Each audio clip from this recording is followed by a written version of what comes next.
Paul McCartney is closing down Candlestick Park this coming Thursday, the site of the Beatles' last concert back in 1966. And also, the celebration of the Beatles will continue at the San Francisco Art Exchange. And joining me now is Theron Cavrish with the Art Exchange to talk more about the Beatles, about Sir Paul at the Stick. There's a lot going on this year with Beatlemania. It lives on.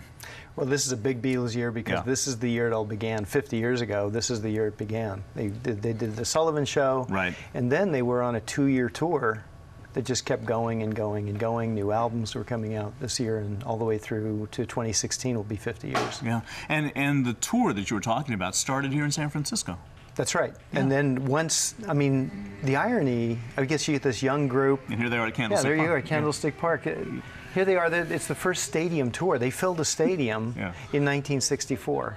We think of stadium tours now. I mean, on stage, they own that audience. Yeah. Yeah. Makes you wonder where those kids are now. Where they are now. You know, what's interesting, too, is that they started in San Francisco and then 2 years later ended the tour in San Francisco. That's right. Well, I understand from the inside that Paul has a soft place in his heart for San Francisco, so it could be that they wanted to end in San Francisco in '66, and I think that was the turning point for them to go into studio and start doing a lot of creative things that we became familiar with now. No more touring for the Beatles. That's right. Also, it's clear that Paul has a soft spot for San Francisco because he's been back so often. He was just at Outside Lands, and now he's back here, going out of his way in the tour to make sure that he closes down Candlestick. Yeah, I hear from the inside, you know, in my business, I'm 1 or 2 degrees of separation from almost everybody, and I hear that, I don't know, I mean, I don't see him walking on the streets of Geary Street, but I know that San Francisco means something to him and a lot of people, so. Well, I remember just a couple of years ago there was video of him riding his bike in Golden Gate Park. So obviously he does. I didn't see that. That's awesome. He does spend some time here. Let's talk about the exhibit that you have going on, celebrating 50 years of the Beatles. Well, it began a number of years ago. We have become sort of like the central location for all Beatles photographs worldwide. That's an iconic scene, isn't it? That's right there on the set of the film. From A Hard Day's Night. Hard Day's Night. Yeah.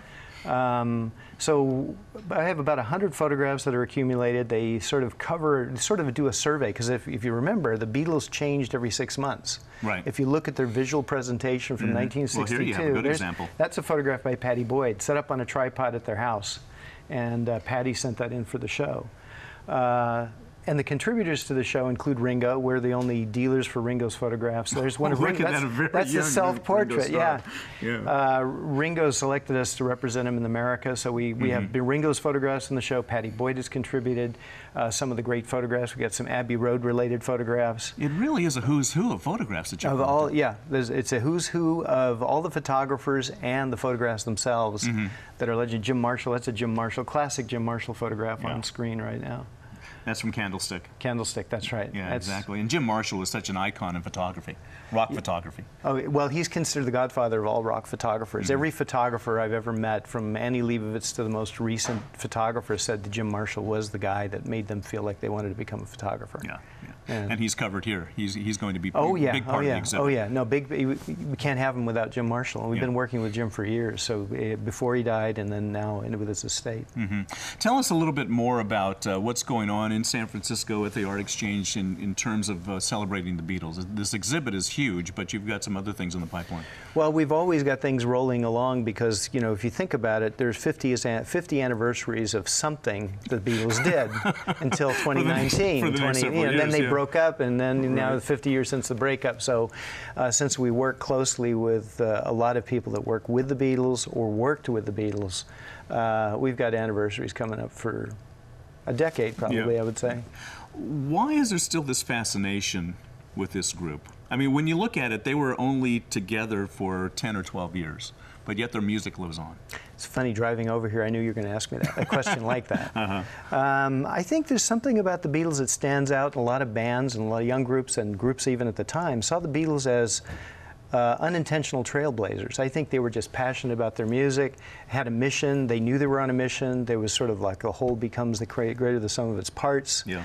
And to become a great artist, whether you're a painter or an actor, you have to be audacious, and you have to have a dream, and you have to pursue it aggressively. And the Beatles were unafraid to change. You know, at the peak of their performance, you know, at Candlestick, for example, they could have filled stadiums for years. Oh, easily. And instead what they said, no, we're going to do something different now.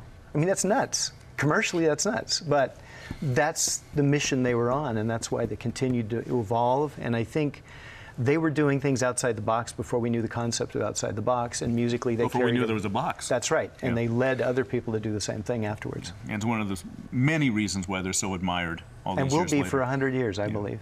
I want to tell you more about the 50th anniversary of the British invasion taking place at the Art Exchange on 458 Geary Street. We've given you just a taste of some of the photos.